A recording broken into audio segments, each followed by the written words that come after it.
खुद की दुकान करना चाहता है तो गाइस, तो मैं हूँ सऊदी के एक वकाले में और आपको ये बताने जा अपनी खुद की दुकान करना चाहता है तो वो कहेगा कि उसको कितना फ़ायदा होना चाहिए और कैसे वो पता करेगा कि हमें कितना फ़ायदा इस दुकान में हो सकता है, मुझे ये दुकान लेनी चाहिए या नहीं लेनी चाहिए, ये दुकान लेनी चाहिए या नहीं लेनी चाहिए। तो इसके लिए आपको एक चीज़ ये करनी पड़ेगी। देखिए, कभी भी आप वकाला करते हैं या इंडिया में भी अगर कभी भी आप दुकान करते हैं तो उसके लिए आपको ये होना चाहिए कि आपके पास पैसा ज़्यादा होना चाहिए, कम से कम 10 लाख तक तो आपको इंडिया के लिए पैसा होना चाहिए। अगर आप सऊदी में कोई दुकान करना चाहते हैं जैसे वकाला या फिर कोई दूसरी दुकान, तो आपके पास कम से कम 10,000 रियाल होनी चाहिए। इसके लिए आपको क्या क्या क्या करना पड़ेगा, जैसे कि आपको हर एक सामान अपनी दुकान में डालना पड़ेगा। जैसे चिप्स है और जो है चॉकलेट है और उसके बाद दूध है, शक्कर है, नूडल्स है या फिर चावल है, तेल है, दही है, दूध है, हर एक चीज़ आपको अपनी दुकान में रखना पड़ेगा। देखिए, इंडिया के जैसे यहाँ पे दुकान नहीं होता। यहाँ पे अगर कोई सुपरमार्केट है या वकाला है, छोटी मोटी भी दुकान है, तो उसको अपनी दुकान में सारा सामान रखना पड़ता है, तभी कस्टमर ज़्यादा आते हैं। क्योंकि यहाँ पर कस्टमर ऐसे होते हैं जहाँ पर सामान ज़्यादा होता है, जिस दुकान में या जिस दुकान में सभी सामान मिल जाता है, बस उसी दुकान में ये सऊदी लोग जाकर सामान परचेज करते हैं। अगर छोटी मोटी दुकान है तो वहाँ पर ज़्यादातर बच्चे ही आते हैं सामान लेने के लिए, जैसे चिप्स वगैरह या फिर और कोई छोटा मोटा सामान, खिलौने वगैरह, ये सब लेने के लिए सऊदी नहीं, बहुत कम ही आते हैं, बस उनके बच्चे ही आते हैं बस ऐसे छोटा मोटा सामान ख़रीदने के लिए। अगर आप ज़्यादा सामान डालते हैं अपनी दुकान में तो फिर कस्टमर भी ज़्यादा आते हैं, सऊदी भी ज़्यादा आते हैं और वो सामान भी सारा ख़रीदते हैं, जिससे आपको क्या होता है, जब वो ज़्यादा सामान ख़रीदते तो आपको फ़ायदा भी ज़्यादा होता है। जब फ़ायदा ज़्यादा होता है तो उसी हिसाब से आपका सारी चीज़ मैनेज हो जाती है। यानी कि आपका दुकान का किराया या आपने जिस आदमी को रखा है उसकी सैलरी या फिर आपका बिजली का बिल, जितनी भी चीज़ें एक्सपेंस होते हैं वो सारे मैनेज हो जाते हैं उसमें, अगर आप ज़्यादा सामान डालते हैं तो।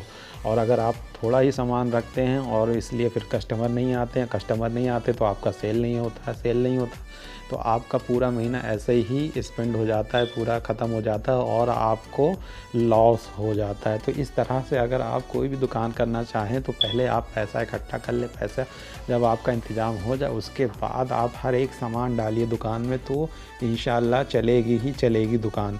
क्योंकि सऊदी में ऐसा होता है कि सऊदी में कस्टमर बहुत आते हैं रात के टाइम में, एक दिन नहीं, दूसरे दिन, तीसरे दिन तो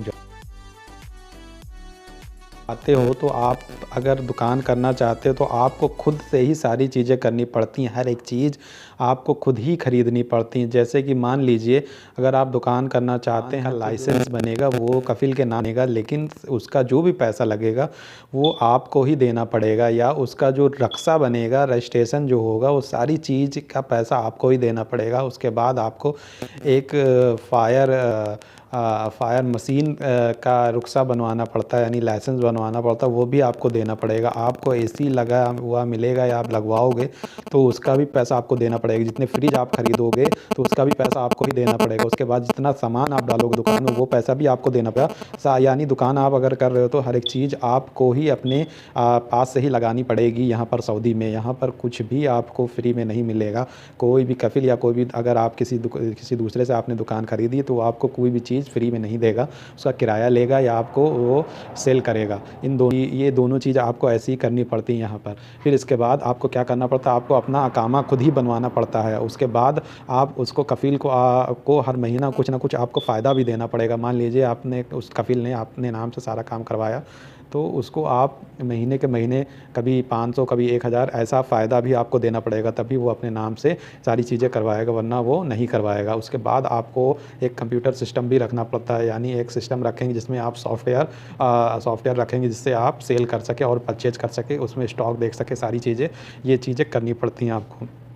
इसके बाद आपको यानी कि एक काउंटर भी लेना पड़ता है, कैशियर काउंटर। उसके बाद आपको यहाँ पर जो है एक चीज़ ये भी लेनी पड़ती है कि आपको रैक वगैरह लगवानी पड़ती है, जिससे रैक से क्या होता है कि आपका सामान बहुत आसानी से ज़्यादा आ जाता है। बाद आपको क्या करना पड़ता है, यहाँ पर डेकोर भी करवाना पड़ता है, यानी जिप्सम भी करवाना पड़ता है ऊपर छत पर, और इसके बाद लाइटिंग भी करवानी पड़ती है और उसके बाद कैमरा भी लगवाना पड़ता है। बहुत सारी चीज़ें ऐसी यहाँ यानी यहाँ के गवर्नमेंट के हिसाब से आपको सब कुछ करवाना पड़ता है, तभी ये दुकान यहाँ की वैलिड होती है। वरना डेली यहाँ के सऊदी अधिकारी आते हैं और वो फ़ाइन मार के चले जाते हैं।